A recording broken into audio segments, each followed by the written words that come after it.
ক্লাবকে ওরা বরাবরই সামাজিক কাজ করে, কিন্তু এটা একটা গুরুত্বপূর্ণ বিষয় হলো ইলেকশন ডিক্লেয়ার হয়েছে, চারিদিকে ইলেকশনের ক্যাম্পেনিং শুরু হয়েছে।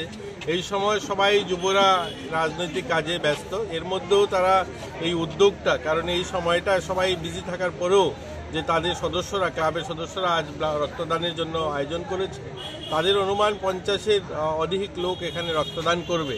তো আমরা তাদেরকে ধন্যবাদ জানাই এই ধরনের কাজের জন্য।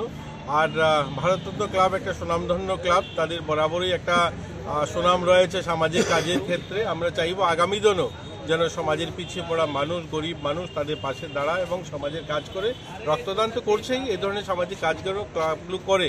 দেখুন, সরকার অনেক কাজ আছে যেগুলো সরকারি দ্বারা সম্ভব হয় না, কিন্তু সামাজিক সংস্থাগুলো যদি চায় সেটা সম্ভব।